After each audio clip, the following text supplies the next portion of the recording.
Pigeons 420. Mr. Grow It.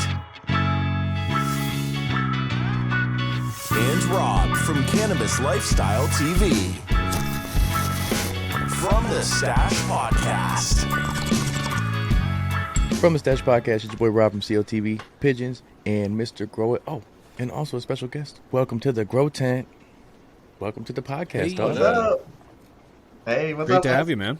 Thank you. I appreciate the opportunity to come on. Absolutely, man. It's our If pleasure. nobody's familiar with him, which you should be, I know our chat is, but if you're not, maybe you want to give a little background on who you are and a little about your channel? Yeah, man. I run a cannabis channel that YouTube likes to give me shit over quite often. It's a cannabis channel that I have focused mainly towards brand new beginner that are just getting into this. They might not know anything at all, and that's the way I've tailored my videos to it.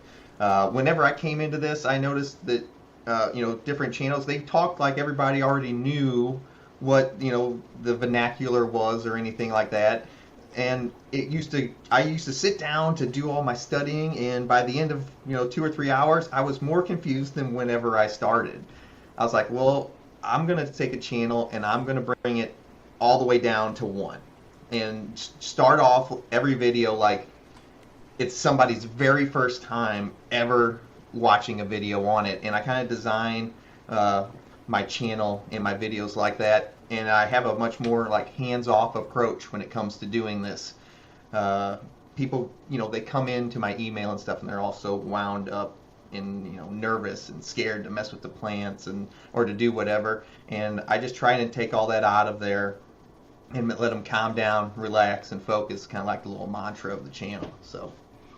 Yeah, I dig it, man. Nice. Well, that's good. The community does need more of just that. There are a lot of us that I would say cater to the beginner crowd. Yeah. And that's honestly where all of us got our start from, because if I may, that's where we all started from. Yeah, of course. And yes, I know for a fact when I walk into my garden, I immediately going to definitions like LST, HST. I'm talking things like IPM, like a lot of without even thinking about it. Like, yeah. What? Right, these are like whoa, Yeah. whoa. I remember the day I found out "fuck I missed" was the And I was like, that's great. Thank you. It was simple. I was like, what? Is that really what FIM stands for? Oh my god! Yeah. It was years later, but anyways, it's a good approach, and more and more with the proliferation of cannabis legalization, we're going to have more people coming to the space.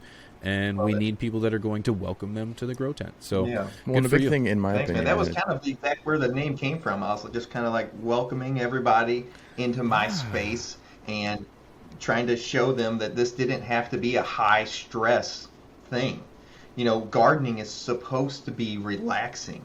One of my other sayings is, anytime you're in your tent, you should be Zen AF. You should be Zen AF anytime you're in there. And if you're not, get the heck out of there. There's no reason to be stressed out or nervous anytime you do this.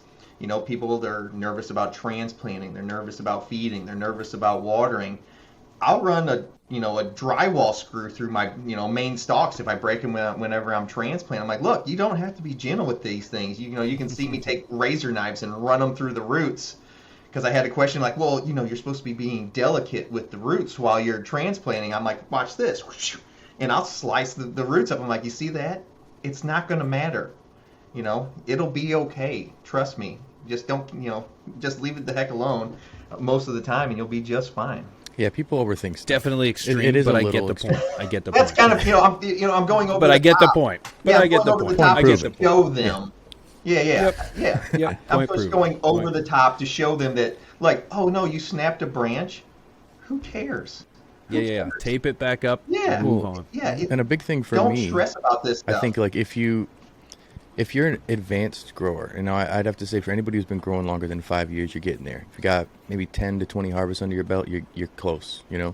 So I should be there by next year. Then you shouldn't be spending too much time on YouTube. You should be in your fucking garden. So don't or Spotify or whatever. It might be listening. Definitely to it, not but in the comments yeah, section. it's like if you're advanced, then you should be implementing everything. And if you need a little extra thing, then your garden's not right. I don't know. You should be already killing it. If you got to push past it, you're bored and becoming stagnant with it. Start pheno hunting. Maybe start breeding. But I think that's where I wouldn't even call your channel totally beginner. You just break it down very, very simple. You break it down very like, hey, dude, just got out of work. You just trying to get your fucking tent going. Quit overthinking it. You don't got to spend 40 hours a week on this. You already spend 50 hours a week at your job. Make it happen. Boom. Correct. And I love that, man. And especially the GrowTent approach. You know, that's kind of what I want to talk about in today's episode is GrowTent growing, period, is, you know, being that your name. You know, I've got GrowTents here, but I also have an open space that I grow in too. And I'm seeing more benefits from a GrowTent personally, just based on control and some things. Are you just a GrowTent grower? You know, only? For now, because that's, you know, kind of the space, my space was kind of limited, and my neighbors are very close to my house. So I want everything in that kind of sealed environment to where the carbon filters are pulling negative pressure through the tents to where, you know, I'm cleaning that air a little bit better. So my plants, I grow some pretty big plants, usually have some pretty decent sized colas on them. Whenever you open those tents up, whenever they're in flower, you're gonna, I mean, you can smell it halfway down my driveway, and I'm in the basement of a house. But for beginners, I don't think there's a better way to start growing than in a nice little tent. It's you know, it's super easy to control light leaks. You know, you can control your environment a little bit more. It's easier to work a canopy and trellis. It just makes things more simple, I think, for a beginner grower is to work in a tent. Yeah, I agree. I think personally, unless you're very handy, you know, there's people who are definitely going to be like, fuck that, I'm going to build my place perfect. It's like, then awesome, do it. Hey, more power well, to in today's day and age, it's not so expensive. You go back to early grow days. I remember the first tent that I was involved in, it wasn't even my own tent. We threw it on half on it. It was $900, and it was a 4x8 for $900, and it was cheap. That's a big space. It was cheap though. Like it felt fucking flimsy and trash, and it had a rip in it when we got it, and I put black duct tape on there, and it worked, but it was so thin. It was so thin, and now you look and you buy them, and it's the thickness of the D. What is it? Not D here. Dieter. Canvas density. The canvas density. There's a measurement. I forgot exactly what it is, but there's a measurement specifically that the D stands for. But I think that's now being known. Now people are like, okay, well, I want the thickness to be better for multiple reasons. One, for if you're dealing with VPD or you're really trying to dial in your environment. If you have like pores in your tent, that's a problem. A lot of those cheap tents, if you're a wish shopper, you may have a porous tent. You know. I ordered a gorilla tent, but I did it on Wish, and it comes in looking like a wiffle ball. Yeah. Just light coming from everywhere. Great. You know, that's the problem. Well, yeah, like whenever I get a tent, I don't care where it's from, because, you know, shipping is hard on different stuff. So whenever I get a tent, I'll set it completely up. I leave all the vents closed. I actually get in it, zip it shut. I have everything pulled shut, and I have, you know, the lights on outside of the tent, and I can sit there and I can look and I can check for light leaks. You know, light leaks are a pretty big deal. It's a really fast way to ruin your garden and flowers with a light leak. People are like, oh, you know, is it that big of a deal? I don't stress about a lot of stuff, but maintaining light control whenever you're in flower is a really big deal. You can ruin a whole garden. You can seed it out really, really easy with light leaks. Yeah, I mean, that's the thing too, is people, I think, underestimate the zippers, the little areas of connectivity where a good Gorilla Grow tent, or even I think AC Infinity has a tent too, like that with a flap that goes over top of the thing. And maybe even Spider Farmer does too. What kind of tent do you have, Chris? What brand do you, if you don't mind me asking? I have the Gorilla Grow tent. I thought so. That's why. The 4x4, and then I mean I've used so many tents over the years. I think I'm currently using the Mars Hydro 2x4. So they both do have. They make a great tent. Yeah, they both do have. They cover over the zippers. I've gotten some cheaper brands in the past, and they did come with those pinhole light leaks. And you know, piggybacking off what you said, it's very important to not have any light leaks in there. And an easy fix is to just take the duct tape, right? So maybe you're on a budget. Maybe you need to just get the cheapest thing. If it comes with pinhole light leaks, just take some duct tape and stick it to the outside or even inside of it to kind of cover those up. But you definitely, what I usually do is I'll put light light outside of my tent, and then go inside my tent, pitch dark, close it all up, seal it, and sit there for like 20 minutes, 30 minutes, let my eyes adjust. Then you can see the pinholes and all the different areas, and then patching them up in different areas.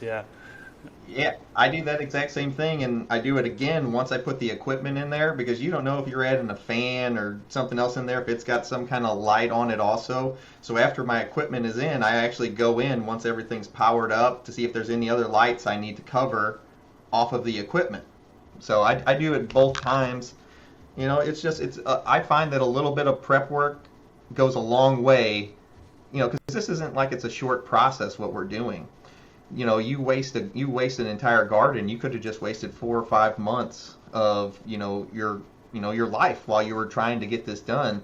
So, you know, like my cleaning in between runs is extremely thorough, and anytime I'm setting up new equipment, new tents, that little bit of extra leg work goes a really long way for saving you time and, you know, hassle in the future. I like how you said to put the equipment in there, because there are some lights, sadly, that still emit light even when they're off, right? Even when they're on that timer. Yeah, actually, they're on that timer. I got one right here. I can actually show you. Yeah, so people have their whole... These ones right here, they will, when they're off, they still emit light while they're plugged in, even if the timer clicks off. I tell everybody, I'm like, you really need to check your LED lights or anything like that, because those little LEDs, they're still getting power and they will still glow dimly, but they still do it. And even whenever they, you know, the timer will click them back on and they'll come back on like this, while they're off, they still glow. They still glow. I'm like, you have to check this stuff out, because if you just assume everything is fine when the lights are off, I mean, how do you know? So whenever you're first setting your tents up, I'm a big proponent of, you know, really checking everything out. People, you're spending money on this stuff. You're spending time on this. Do the extra little bit of work. I promise you it'll pay off, you know, tenfold in the end. For sure, for sure. Did you say tenfold? Tenfold? Oh. Now, P, you just recently jumped into a tent. You were open room guy, now tent guy. I heard you, you know, multiple times say, I'm really digging this tent life. What's the difference for you in comparison? And you're a pretty handy guy yourself. That whole fancy area behind you came from Pigeon hands. So I'm a little reluctant to admit this one. You know, this one's tough, because I thought I was on the right track by creating a garden room is really what I thought it was. Like I wanted a garden space. I wanted it to be open. I wanted it to be big. I wanted to be able to walk through it. And parts of me miss that. But I never had the budget to create a room like that. You know, I never had. You need thousands of dollars. You want to talk about a $900 tent? If I could create a room like that for $900, I'd be laughing. But the reality is that you can't. You need to wrap it. You need to seal it. You need to climb it. You need all of that to work out to all before you even turn the lights on and put plants in it. You spend $200 on a tent, and you're done. You've even got things to hang your lights from. Like, if you think a room just has things to hang lights from, it doesn't. It doesn't. You have to put fixtures. You have to put things up. You have to build things. These are all things I never took into consideration. And then my room was never sealed from the rest of my house. So the idea of CO2 was just not there, because I was like, well, I don't need CO2 in the rest of my house. Thank you. Better, I don't want to pay for it. Yeah. But so the thing is that I'm very, very thankful that I switched to a tent. And shout out to my sponsor, Spider Farmer, for even making it an option. They were just like, you want some tents? I was like, sure. And then once I realized that the control over not a small space, just over the space, was just so much greater. Yeah, it takes time to dial it in, as you're explaining, and I took those steps. And more importantly, it's like you got to climatize your tents, right? Run them with nothing in it for a day. Make sure that and night to make sure that the temperatures are okay. They don't swing too far up and down. But I'm very thankful I went to a tent, and I really wish I'd gone to a tent much earlier in my career, and I wouldn't have wasted so much time and space in my house. I'm the same way. Think about reselling a place. You know, that's depending on what you do. That room that you just made, not really viable for a bedroom, because you just sealed it off as much as you possibly fucking can. There's no light leak and there's no window that's in that space. And no one else wants a grow Yeah, space you'd have to in the sell it house. to another grower. The next people and don't. that's where it becomes an issue. So depending on if you already have a room that can be dedicated to it, and you can utilize that window, black it out, as your intake, or outtake, whatever you want to do there. That's great. But I see way more benefits if you can to be able to have multiple tents. These 2 tents in this space are so much better for me in terms of my perpetual grow, for 1, 2, space, 3, organization. I've got this tent is my pheno hunting baby tent. This tent is my testing flower tent. I have another grow, my open space grow is more like production because I smoke that much. So I'm like, all right, now when I figure out what I want, I'll put it here. So I'm able to really organize it because I have separate rooms in a room instead of having to fully build those structures that would make this bigger space unattractive, and that's really how I look at it. Is like, yes, it's an investment in my garden, but am I going to stay in this place forever? Maybe, for sure not. So in that case, I'm not going to fucking do that. Now, depending on who's listening or watching, you may be at your forever home. Then, yeah, build it to liking. If you are a contractor or know somebody, have them jump in and help you. You can make it as solid and secure as you possibly can make it. But it's going to cost you more money. It's going to be... budget. Yeah, If more I time and had money. the money, I may have still... Maybe because of space, I don't think I would now. But I probably would have, and I'd still be happy with it. If I had done that... I say that as if I'd have to convince myself. I am curious, what's the best way you find of maximizing the space in your grow tent? With equipment, plants, fans, meters, all that. What's the best way to? I think it's always going to come down to the grower. And, if you're not going to utilize this, I like to tell people you need to veg your plants so you cover up 50% of the floor space, because these plants generally double in size whenever you flip them to flower. So use the entire space every single time. If you're leaving parts of it out, you're missing your end yield. And as we talked about before, this is not a short process, so why not do it? Why not fill it out, get all you can every single time that you're going to do this? But I just find scrogging the plants is probably my favorite way to maximize my yields and using space in a tent. So I use them every single time. I did it one time by request. I used those bamboo stakes and stuff. They're like, well, we don't want to use scrogs. We want to use these stakes. I fucking hated it. Yeah, then say, hey, then do that. I hated it. I've sacrificed my garden for years. I hated it. For I content. couldn't stand it. So I don't recommend it. I'm just now getting into the flow of what I like after fucking 5-6 years of making content. Yeah, I disliked it tremendously. But, sometimes I get, things on, options or people come up with ideas to the stuff I like. Like, I always used Great White. And then I had a bunch of people ask me to try Recharge to do a series where I use Recharge on it. I love it. Yeah. I love the Recharge. It looks awesome. Like, whenever you put it in there, the whole thing turns into, black-looking, oil-looking stuff. It looks amazing. I'm really a fan of it. So... I get some good content ideas too. So the Punji Pit of Death, as I called the bamboo stakes, I was not a fan of. But the Recharge, 2 thumbs up. I like your suggestion on 50% of your grow space, filling up 50%, and then flipping a flower because it would double in size. That's if you're looking for yield, right? Not everybody goes after yield. If you're a beginner just starting out, you don't really care to fill up grow space. I mean, I've been growing for a while. I don't really care to fill up my grow space anymore because I have a supply or whatever. I just kind of let the plants do their thing. So maximizing yield isn't maximizing the space. Maximizing yield isn't like a big deal for me. But yeah, usually for each plant, I usually aim for a 2 foot by 2 foot space. So I'm comfortable running 4 plants, typically in a 4x4, for example. And everybody, if now you always get that question, how many plants can I run in this size tent? Right? They're so common, right? You grow smaller plants, you can fit more plants in, right? If they're smaller. If they're larger, well, then there's less plants. Sea of green versus screen of green. I did a video on it called "Why Your Questions That You Think Matter Don't Matter," and the very first one was, what is the right plant count for a 4x4? And I said, you're asking me a question that is full of fluidity.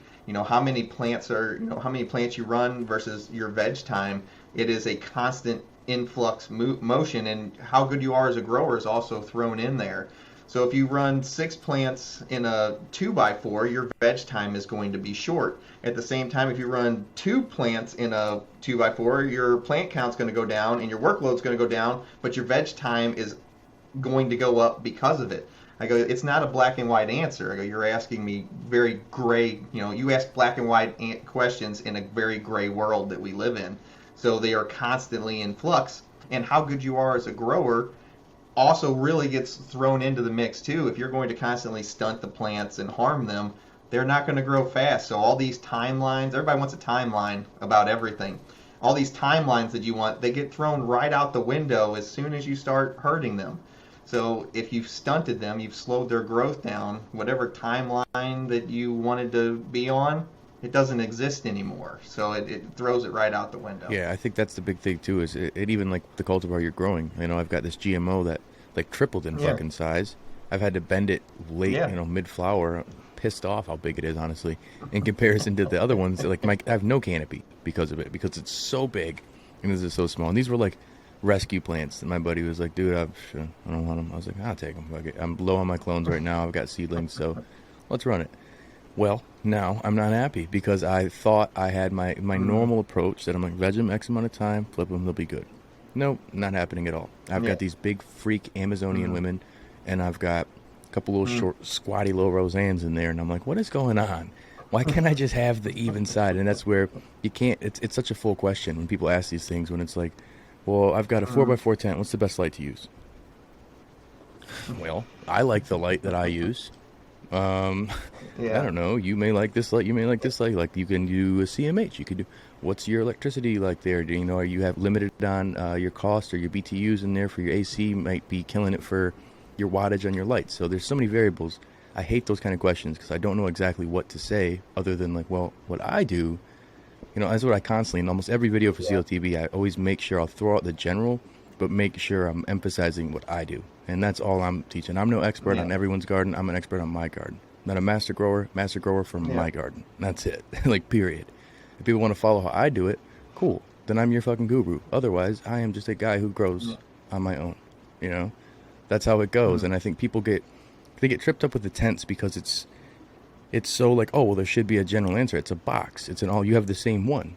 You have the same light. It's like, well, here's the variables. What cultivar do you have? What's your environment like there? How much time do you have in there? What are you feeding your plants? What's your media? What's the training methods that you're using?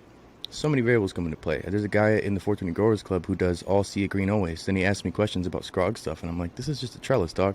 You're using a trellis now. And he's like, well, no, I'm doing this. I'm like, you're low stress training through your trellis, but either way, this isn't a screen of green. He's like, well, it fills. I'm like, you're not doing the same way I am. It looks that way from the top, but different variables, so it's hard to give a definitive answer for all these things.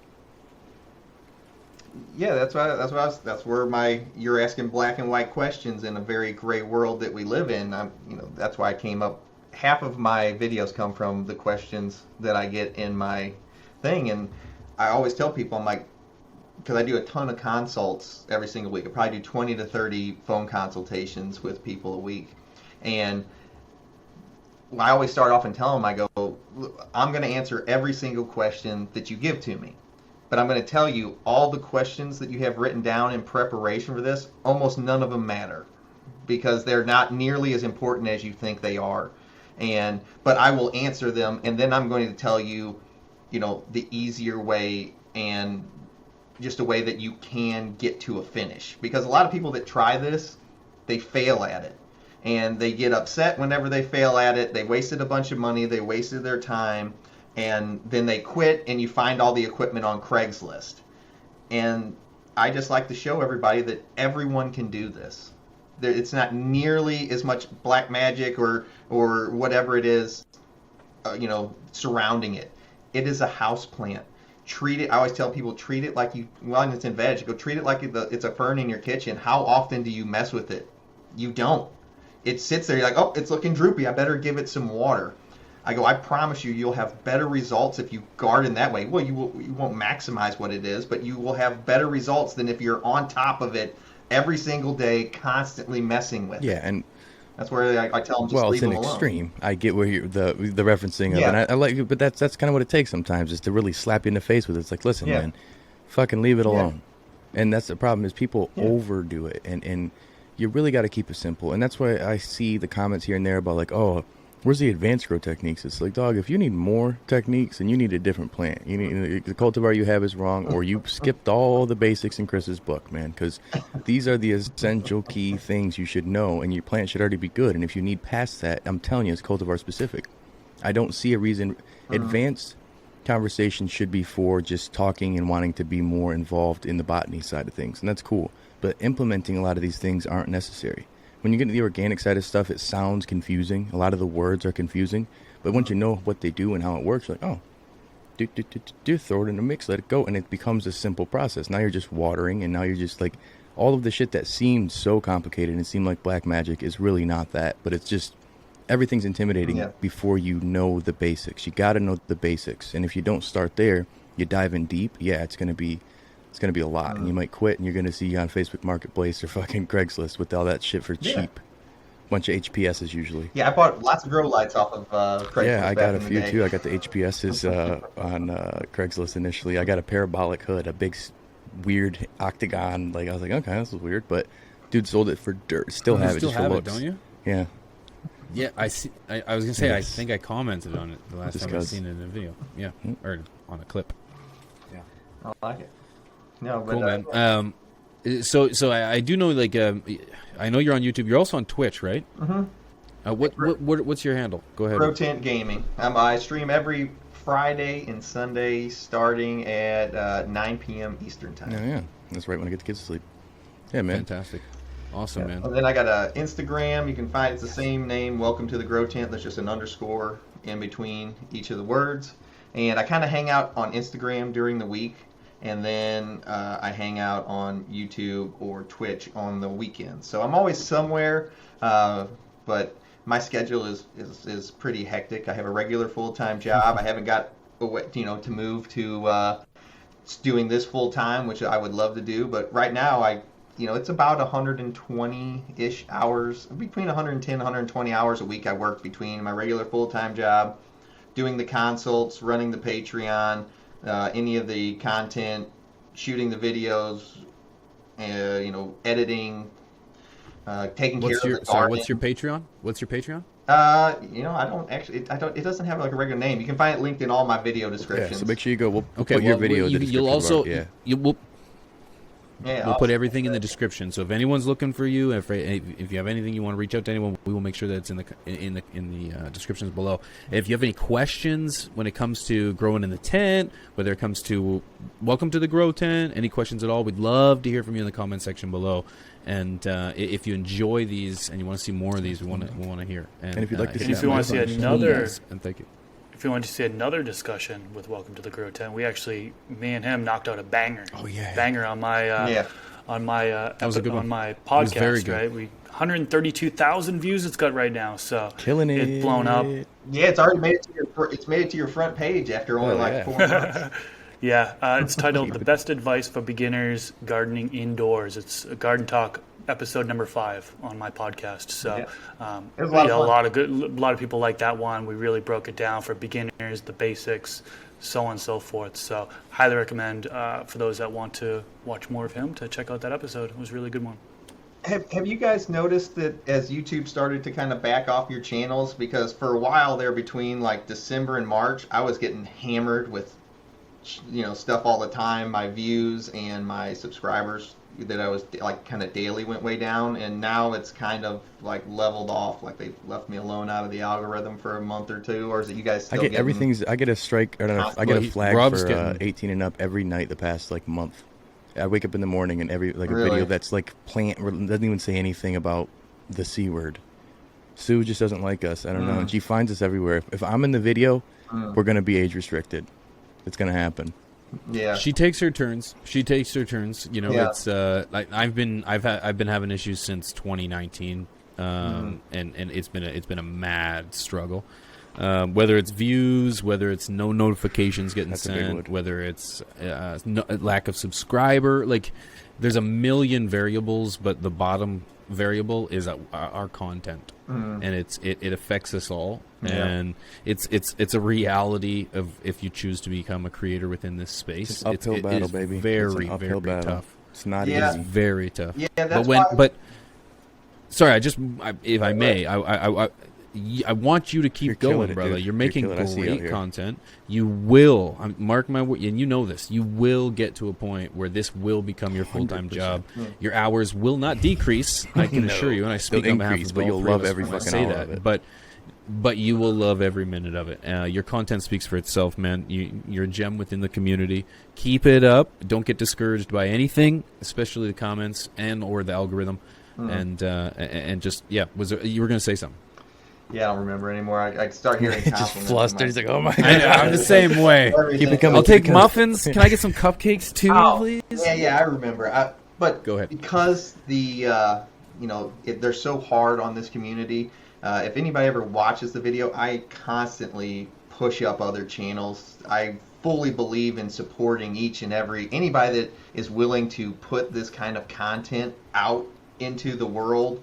And while it's so hated on and so stigmatized still, anybody that comes out and does this, Kudos to you, baby. 100%, any channel that I constantly push, people to everybody's channel that I can. We appreciate that. You also get a good Fantastic.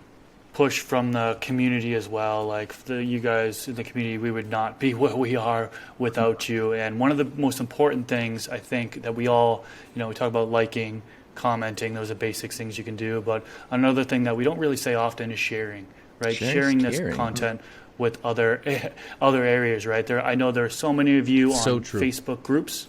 There's a lot of content you can feel free to share it on Facebook groups, Reddit pages. That's a big thing. That'll help bring the light over to us, help bring people in to learn about our content, the way we do things, so on and so forth.